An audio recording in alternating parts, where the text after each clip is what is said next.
Vamos iniciar a nossa apresentação referente ao trabalho da disciplina de Tópicos Especiais em Estatística 1, orientado pela professora Daniele Torres. Esse trabalho foi feito com base na precipitação total no estado do Mato Grosso do Sul, feito pelos alunos Adinael Mansão, Laírton Luiz e Lucas Carvalho. Vamos seguir esses passos aí. A primeira coisa que a gente fez foi baixar o banco de dados lá no site do INMET, tá bom? Quando a gente fez isso, a gente encontrou 14 estações lá nesse estado do Mato Grosso do Sul, mas apenas uma dessas estações estava dentro daquele intervalo que foi pedido, que foi de 1º de janeiro de 89 até 31 de dezembro de 2019. Depois disso, o que foi que a gente fez?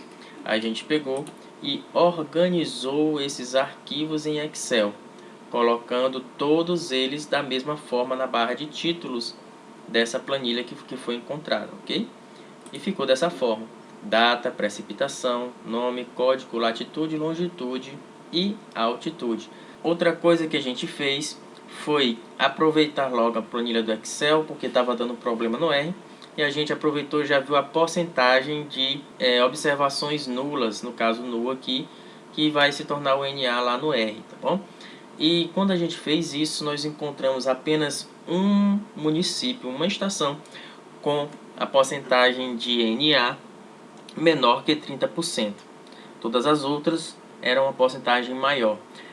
Com relação a isso, nós pedimos para a professora trabalhar com uma porcentagem de NA menor do que 40%, e assim encontramos 3 municípios, que foram Inhumirim, Corumba e Ivinhema. São esses nomes feios mesmo que estão aparecendo aí, tá bom? Então, após a gente separar já esses 3 municípios, colocar numa pasta específica para eles, já com o banco de dados organizado, a gente foi exportar os arquivos e unificá-los lá no R. E é isso que a gente vai mostrar agora. Então, a primeira coisa que a gente vai fazer é usar a função library para ler esses pacotes PlyR e readr. Fazendo isso, nós já podemos trabalhar em cima daqueles arquivos. Podemos chamá-los e importar com essa função setwd. E agora eu vou colocar esses 3 arquivos nesse nomezinho arc. Pode perceber aí que nós temos aqui os 3 arquivos colocados. O tamanho desse arquivo é 3 e nós vamos usar essa função lang para fazer um for e poder colocar os 3 arquivos unidos como um data frame lá e poder salvar como txt, né? Então tá aqui, vou chamar de união e usar esse for para fazer isso. Ele vai de 1 até o comprimento desse arquivo, que no caso é 3. Ele vai ler esses 3 arquivos. Ele já tem título, é separado de decimal, é a vírgula. Os dados são separados por ponto e vírgula. E aqui ele já está substituindo aqueles valores nulos por NA, tá bom? Depois disso, ele vai usar essa função rbind para colocar essas funções lidas do jeito que a gente viu aqui no nome união, tá bom? Então, fazendo isso, a gente pode ver esse banco de dados união, que é muito grande, não dá pra gente ler, por isso que a gente vai ver só as 5 primeiras linhas. Olha aí como é que ficou: data, precipitação, o nome, código, latitude, longitude e altitude. No summary, aí ó, aparece as 3. Vejam que a quantidade de observações são diferentes, porque, como eu falei para vocês, só tinha esse Inhumirim com valores de NA menor do que 30%, os outros 2 ainda são poucos valores observados, ok? Então veja que já deu certo aqui a exportação desses arquivos, eles estão em um lugar só e está chamado pelo nome de união, tá bom? Depois disso, eu vou usar a função library também para ler esse pacote librdate, para eu pegar e colocar todos esses arquivos em Excel, todas as estações com o mesmo comprimento, todos começando de 1º de janeiro de 89 e terminando em 31 de dezembro de 2019. Então foi usado esse pacote librdate para botar dia, mês e ano aí e incluir nesse nosso banco de dados outra coluna chamada de data. Essa coluna vai estar com o dia, mês e ano, só que naquele modo americano, tá bom? Então, fazendo isso, se eu chamar aí os 5 primeiras linhas, ó, já tinha aquele nosso banco de dados que a gente já viu até a altitude, e foi incluído mais essa coluna já com a data de modo americano, com o dia, mês e o ano, porque o R entende dessa forma, né? Se eu pedir aqui o resumo também, ele vai aparecer aqui no final. Agora eu vou chamar de data 1 uma sequência que vai pegar todos os dias de janeiro, 1º de janeiro de 89 até 31 de dezembro de 2019, pegando essa função sec de sequência, né? E coloquei as datas de início e do final por dia, tá bom? Então, fazendo isso, e se eu chamar aqui, você pode ver, ó, o data 1 vai pegar todas essas observações. E nós podemos ver que de 1º de janeiro de 1989 até 31 de dezembro de 2019, nós temos 11.322 dias. Todos esses bancos de dados têm que ter esse tamanho, esse comprimento para cada estação. Para isso, a gente vai usar mais uma vez o for para unir a quantidade de nomes que a gente vai ficar repetindo e colocando ao lado da data para ficar com a mesma quantidade. Nós usamos esse nome 1, armazenamos isso no nome 1, usamos o for novamente, pegando pelos levels, repetimos os nomes e colocamos o mesmo comprimento dessa data, colocando a mesma quantidade, né? Quando eu chamar nome 1, ó, esse nome 1 vai ter a mesma quantidade de observações. São 3 municípios, 3 estações. Se eu multiplicar por 3 aquele 11.322, vai dar exatamente 33.966. Depois disso, a gente vai juntar os nomes que foram feitos com aquela data, fazendo aquela repetição. Fazendo isso, usando outro data frame aqui e a função rep, a gente encontra assim, ó, tem a data no modo americano com o município do lado, o nome do município do lado, ok? Se a gente pegar aqui o summary, a gente pode ver isso, que cada município agora tem 11.322. Agora, chamando esse banco de dados de final, nós juntamos os nomes, todas aquelas informações com a data, mostrando agora que tem informações de todos os dias. Aqueles dias que não apareceram vão aparecer NA, mas vão estar contados aí nesse banco de dados. Por exemplo, aí quando a gente chama as 10 primeiras linhas, nós temos isso aqui do lado direito, né? Ó, mostrando todas as informações desde o dia 1º de janeiro de 89, que não tinha em nenhum banco de dados, mas agora está sendo mostrado. Pode perceber aí, ó, que se a gente chamar de DIN de final desse banco de dados que a gente criou, que é a dimensão do final, nós vamos ver que dá 33.966, que é justamente o que a gente comentou ainda há pouco. Se a gente chamar o summary, nós vamos perceber que tem 11.322 para cada um, e nós temos 9.725 NAs. Depois disso, tendo esse banco final pronto, o interessante é a gente gravar para mais informações, né? Para fazer essa gravação desse banco de dados, nós usamos essa função write.table. Read.table lê, write.table grava. E a gente coloca no diretório que a gente quiser, né? Então tá aí, eu chamei de final.txt esse banco de dados pronto e acabado. A gente acabou de unificar todos esses 3 arquivos em Excel em um só, e a gente salvou em TXT. Após exportar e unificar esses arquivos em R, agora a gente vai fazer o tratamento de dados e obter alguns resultados no R. Então eu vou chamar esse final 2 do banco de dados sem os NAs, ok? Então fazendo isso, ó, se eu pegar aqui o summary desse final 2, olha o que vai aparecer. Vai aparecer agora, ó, as observações sem o NA. Agora todas essas observações são observações reais, que foi calculada a quantidade de chuva nessa região. Aí podemos ver aqui agora a média, máximo, e não aparece nenhum NA aqui desse lado. Como é que ficou o nosso banco de dados, tirando os NAs? Pode ver aqui que a gente já começa a precipitação com valores 0.2, 20.4, 36.6, e antes aparecia só NA, né? Então a gente pode ver aqui. Agora Corumba tem aqui valores, ó, em 1º do 10 de 92. Então a partir desse dia começou a aparecer resultados, né? Aí medidos pelo instrumento lá que mede a precipitação nesse município. Então foi a partir daí. Apesar da gente ter pedido de 1º de janeiro de 1989 só começou a aparecer a partir dessa data aqui no banco de dados fornecido pelo INMET. Usando essa função tapley, nós podemos já obter alguns resultados. Por exemplo, quando a gente coloca aqui, pega o banco de dados final 2, todo esse banco de dados final 2, com relação só à precipitação, nós podemos ver ele com o nome do município e calcular o mínimo por município. Cada uma das 3 estações, o mínimo foi o 0, né? Que foram dias que não choveu. Se eu pegar o máximo, podemos perceber que a maior precipitação observada foi no município de Ivinhema, que foi 188,7 milímetros. O resumo de cada um desses municípios, usando a mesma função, colocando agora em vez de máximo ou mínimo, o summary. Fazendo isso, a gente pode obter aqui essas estatísticas descritivas. Podemos ver a média, mediana, o máximo, o mínimo, terceiro quartil também. Veja que a mediana, 50%, sempre aqui desses 3 municípios são 0 milímetros.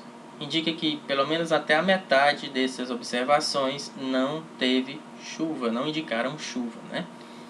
E até mais aqui em Umirim, né? Até 75% dessas informações não teve chuva nesses dias, né? E a média aqui das chuvas de Corumba é 2,76 milímetros, de Ivinhema 4,17 milímetros e de Umirim 2,98 milímetros. Nesse caso, o desvio padrão de cada um dessas estações está aqui, usando também a mesma função tapley.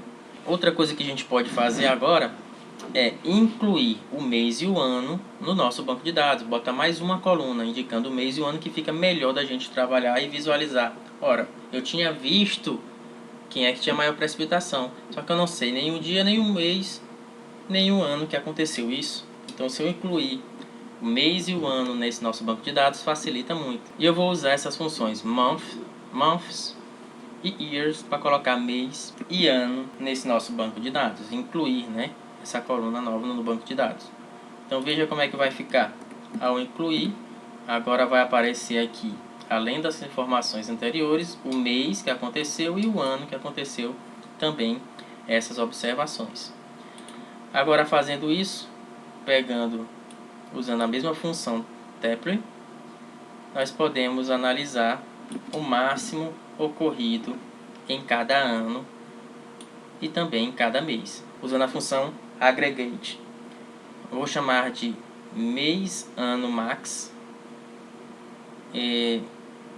Esse banco que a gente vai obter ao juntar agora a precipitação, o nome, o ano e o mês, tá bom? Para a gente calcular o máximo por ano e mês, né? Então, fazendo isso, usando o mês mais, nós podemos obter isso aqui, ó. Só que também fica uma informação muito grande. Obviamente não tem aqueles 11.322 dados, porque não foi todo dia que teve chuva e a gente já tirou os NAs. Mas aparece aqui o ano, o mês e a precipitação aqui do lado. Pegando agora aqui o mês, usando a mesma função aggregate, agora sim, ó, fica mais simples da gente visualizar. Veja que aqui tem 36 linhas, onde mostra os 12 meses para cada estação. Por exemplo, aqui, ó, a maior precipitação que obteve foi em setembro em Ivinhema. O máximo de janeiro aqui, ó, sempre é acima de 100. De março também, ó, sempre é acima de 100. Então, dessa forma fica mais simples da gente analisar esse banco de dados. Podemos usar o subset, que é como se fosse um filtro, né? Pegando aqui esse mês, ano, max, que a gente obteve lá naquela primeira linha. Agora a gente pode fazer um filtro e colocar só aqueles maiores que 100 milímetros. Se eu quiser trabalhar com valores extremos. Fazendo isso, olha aí como fica interessante. Tem aqui o município, o ano, o mês e a precipitação por mês. Outra forma da gente ver isso é colocando o nosso banco de dados, final 2, e também colocar o nome daquilo que a gente quer, daquela variável que a gente quer. A gente quer analisar a precipitação e ela sendo maior do que 100. Então, fazendo esse filtro, olha o que aparece. Aparece todas as informações, contanto que seja trabalhado com valores maiores que 100 na precipitação.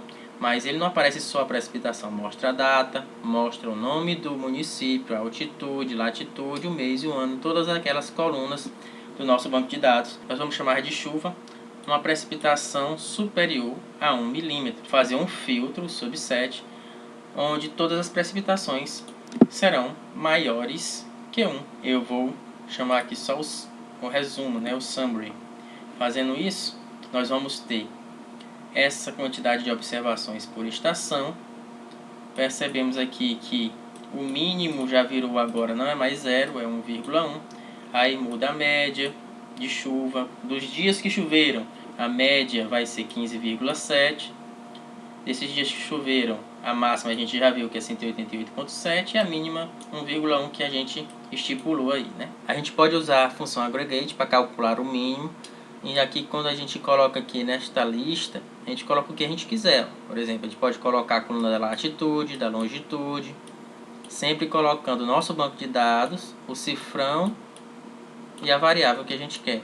Aqui nessa primeira do mínimo, a gente colocou tudo, ó, chuva, código, latitude, longitude, o mês, o nome, e a gente vai calcular o mínimo de cada um. E é isso que vai aparecer aí do lado, ó. 36 novamente, porque são 3 estações, cada estação 12 meses. Está aqui em ordem alfabética, por isso que está bagunçado os meses, mas tem 12 meses aí de Corumba e os mínimos de cada mês. Aqui os 12 meses de Vinhema e os mínimos de cada mês. E também os 12 meses de Inhumirim e os mínimos de cada mês. Agora vamos fazer também com o máximo, os máximos por mês. Isso aqui é bastante interessante para a gente ver com relação aos valores extremos, né? Então, por exemplo, aqui em dezembro é grande, em dezembro em Corumba 140, vamos ver em Vinhema 92, em Inhumirim em dezembro 113, então chove muito em dezembro nessas estações. Em março 164 em Inhumirim, 142 em Vinhema, 130,4 em Corumba. Veja que em março é um dos meses que chovem mais.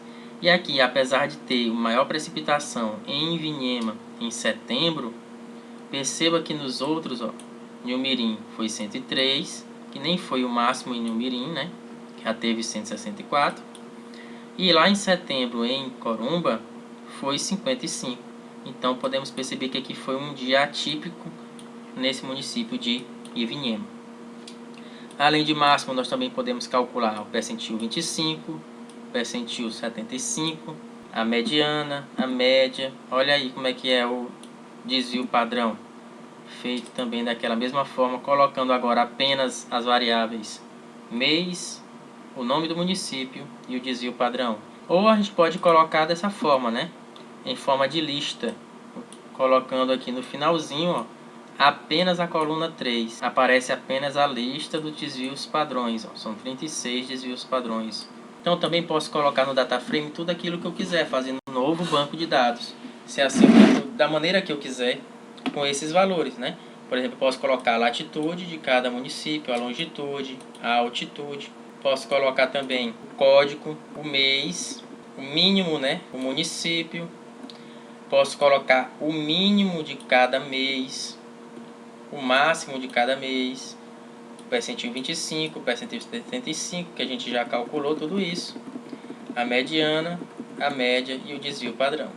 Quando eu chamar esse banco de dados, tudo vai estar aí naquela ordem que foi aparecendo lá na coluna 1, coluna 2, coluna 3, 4 e assim por diante, né? Outra coisa bastante interessante é usar extremos para calcular quando houve uma precipitação acima de um valor determinado, acima de um limiar, porque geralmente quando isso ocorre, acima de um limiar, ocorrem desastres naturais, como inundação, enchentes de rios, e isso é interessante de ser estudado para até prevenir quando ocorrer novamente, né? Então, para trabalhar com extremos, a gente pode usar o subset novamente, né?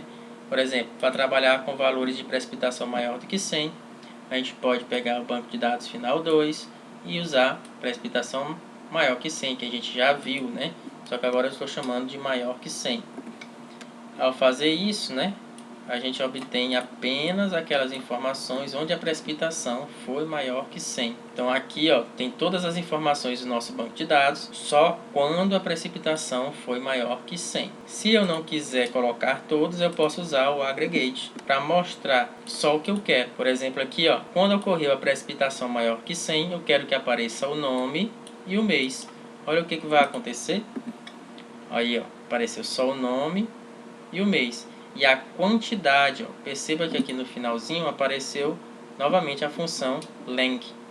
Essa função length mostra o comprimento, a quantidade de vezes que ocorreu essa precipitação maior do que 100. E veja que ocorreu mais em que mês? No mês de dezembro. Por último, a gente vai ver alguns gráficos que podem ser feitos com relação a esse banco de dados. A gente pode fazer só o plot desse final 2, que é tirando os NAs, né? E mostrar só a precipitação. Fazendo isso, a gente encontra esse banco de dados aí, com várias observações, que são muitas, e mostram aí que poucas são aquelas que estão acima de 150. Também nós podemos fazer um box plot. Olha aí o box plot, mostrando que a maioria das informações estão aqui abaixo de 50, né? Poucos acima de 150 e alguns outlines aqui entre 50 e 150 em todas as estações. Nesse box plot também a gente pode botar as bolinhas diferentes onde se localiza a média. Colocamos também uma linha mostrando aqui, por exemplo, um limiar. Se eu quero calcular o limiar 150, nós podemos ver as observações que estão acima de 150, por exemplo, esses valores extremos aqui. No caso aqui são 2. E a gente pode identificar com relação ao ano. Por exemplo, usando essa função identify, eu posso colocar o ano referente a essas observações. Olha aí, esse aqui aconteceu lá em Vinhedo em 2010 e aqui aconteceu em Nhumirim em 2011. Mas será que dá para saber quanto foi cada uma dessas observações? Dá sim, basta usar a mesma coisa. Lá no primeiro Identify, a gente usou precipitação com chuva e o nome de cada uma das estações. E a gente colocou aqui chuva com o ano. Basta a gente trocar ano por precipitação e a gente vai ver a quantidade de precipitação ocorrida naqueles pontos extremos. Ok? Então a gente vai fazer isso. Veja que quando eu colocar por ano, e se eu usar o outro aqui com precipitação, dando um ESCzinho, né, voltando, com precipitação eu posso saber a quantidade, nesse ano. Aqui foi aquele 188.7 que a gente cansou de ver, e aqui 164.2. E a gente pode perceber que em Corumba nunca chegou a passar de 150. O máximo foi 140.2 milímetros, ok?